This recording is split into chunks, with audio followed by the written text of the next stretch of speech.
Hey there and welcome back. Today we're going to do the green drake cripple. We affectionately call this the twisted sister. You'll see why I do that in a little bit. This is a derivative of the Kelly Galloup Cripple. I got the idea of the bent hook from that. I've just taken his pattern and done a few things differently with it. But anyway, this is a great pattern to use during the hatch. It's a crippled mayfly that you'll fish during the meat of the hatch. This is a 2x long dry hook. I think it's a Daiichi 1280, size 12. It has the longer shank that I'm going to use. I'm going to be twisting this body. First thing I want to do is bend the hook. So I take that down here. I put it in the grip of my vice jaws there. I'm going to bend it about 30 degrees, like that. So that's off center from shank, about 30 degrees there. I'm going to take my tweezers. You can use fine tip pliers or anything. I just like to use my tweezers here. I'll take this and I will bend that, turn it around with those tweezers so that I get a nice bent shape like that. So if you look at this, the abdomen is going to be bent like that. This would be the tail, the abdomen, and the wing up here. The important part is that you bend it such that you get the eye in line with the point of the hook. And you also want to make sure that you keep it parallel to the point of the hook in the other bend direction as well. So you bend the hook as such, and I bring it up into normal tying position. The thread I'm going to be using today is the Superfly Nano Silk. This is 12/0 in olive. So we will put this on. Come back here towards the tail. For the tail, I'm going to be using moose mane. I like using moose mane for the tails. It's nice stiff fibers, that nice dark color. The green drakes seem to have a darker colored tail. So I'm going to take a small clump of fibers here in my moose mane, flip those off. I have to put them in my hair stacker.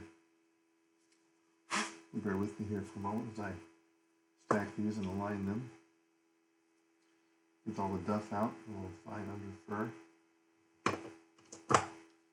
And put them in my large stacker here so I can get these long moose mane fibers in there. Go ahead and stack those.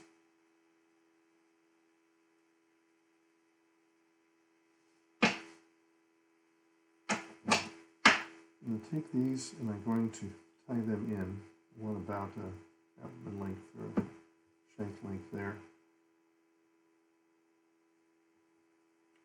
This in for the tail. I'm going to wrap this up so I make sure that I have an even diameter here for my abdomen. I don't want to have a lump in the middle of my abdomen, so I have the body go all the way up. I'm going to bring this back to about the bend, under it, pull that up to spread them a bit.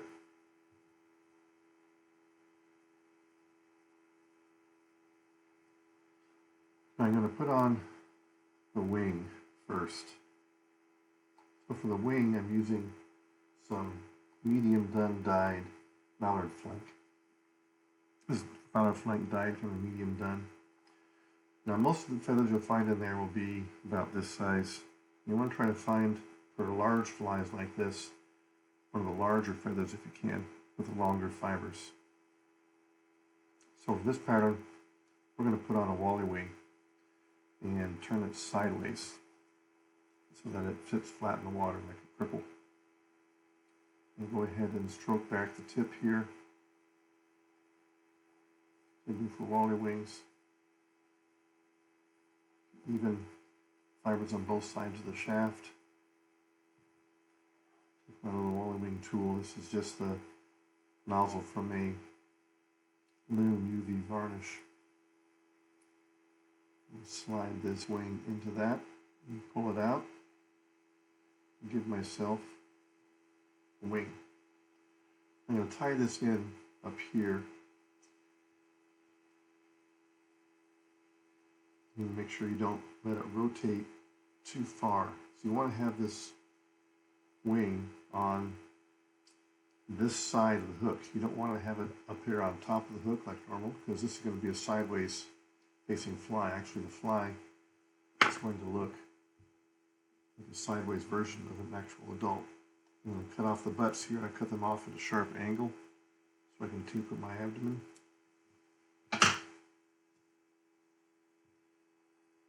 And I'll cover up those butts.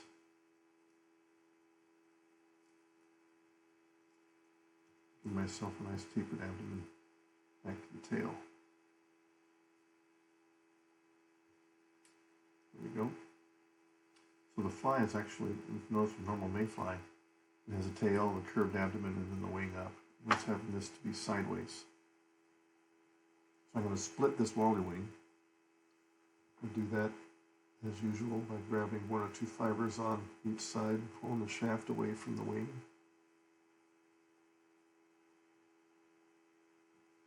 Do that on this side. Pull the shaft away from the wing.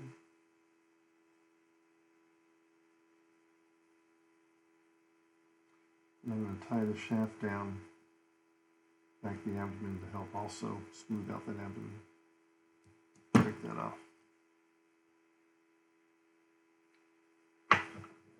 And clip off the little tips. What I'm going to do is I'm going to fold this wing together, these 2 wings. I'm going to fold them together into a single wing, like this. And then I'm going to post that together. I can do all my wally wings now. I post my wally wings together. And for this one, I'm going to post these 2 wings together to make a single wing going sideways to lay on the surface of the water.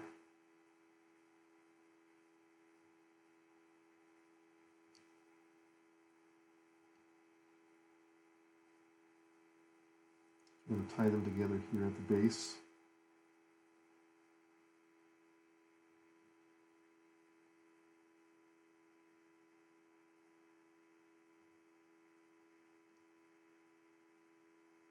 There we go.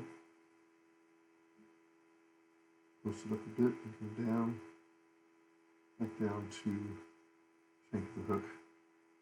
So now I have those 2 wings posted together as one wing going sideways. And come back here to the tail. So you'll see, if you look at it from the sideways view of the hook, the wing is going to sit flat on the water like that. Like you'd see a cripple on the water laying sideways. Next time you're in a mayfly hatch somewhere, look carefully at the bugs in the water as they're coming off. You'll see cripples coming down, laying down sideways like this. So for the abdomen, I'm going to use some turkey biot. So this is just some turkey biot and olive. And again, like we did with the wing, I want to try to find one of these turkey biots that are up here by the tip, the longer biots, and not down here by the base. The closer you get down to the base, the shorter the biots get. Those are fairly short. When you get flies this large, that big of an abdomen, I'm going to need to have a long biot to be able to make it from the tail all the way up to the wing. Let's cut one of these off. And for this, I'm going to do a segmented body. That means I'm going to have the ribs sticking up in the turkey biot. So go ahead and fasten this in so that my biot is tied in. And now I have the ribbed part up here on top and the transparent side down here at the bottom. My hackle pliers and grab the tip of that biot. And I'll take some super glue here, put it on the abdomen underneath the biot. I'm also going to put some glue on the base of the wing and on the wrappings for the post. And go ahead and wrap this biot up. And since I want that segmented body with that rib, I'm going to keep that spacing so that that rib sticks up.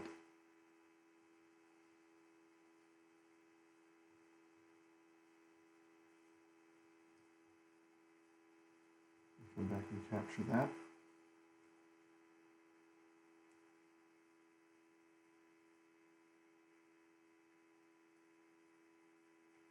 And that down.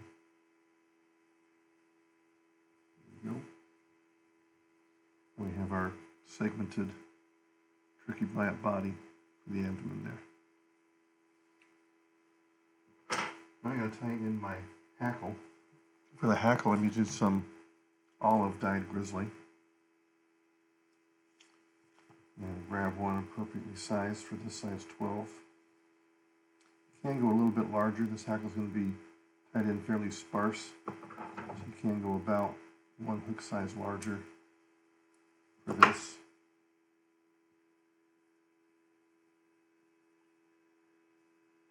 I want to tie it in with the dull side facing back.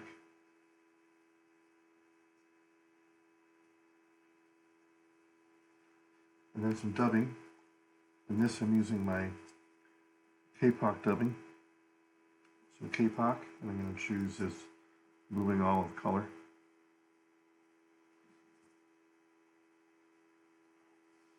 I'm going to attach to this.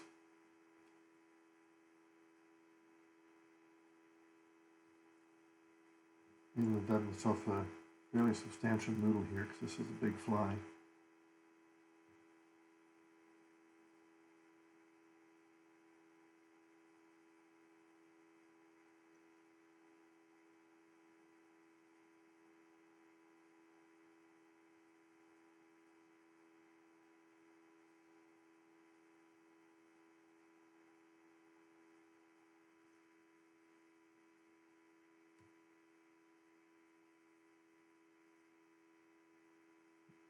Try to just add more.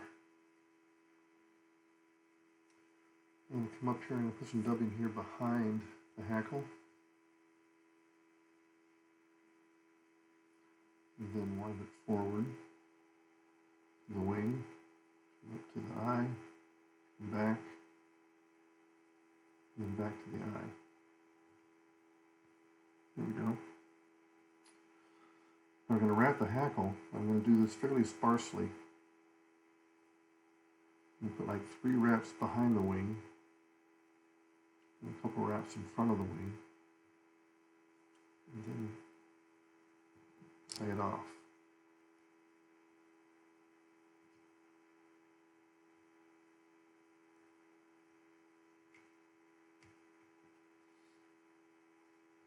And whip finish.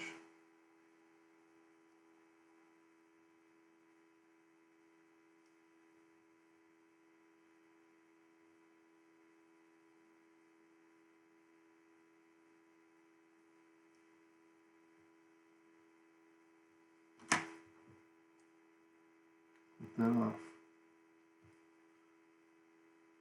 With a little antenna in the front. Now almost done. So there's your somewhat finished fly. The last thing I do is I'm going to clip off all the hackle on the bottom. Expose that wing. I want this to ride flush on the water so that this wing here rides flat on the water surface along with the legs of the hackle here. And that is your finished Twisted Sister Brewing Olive.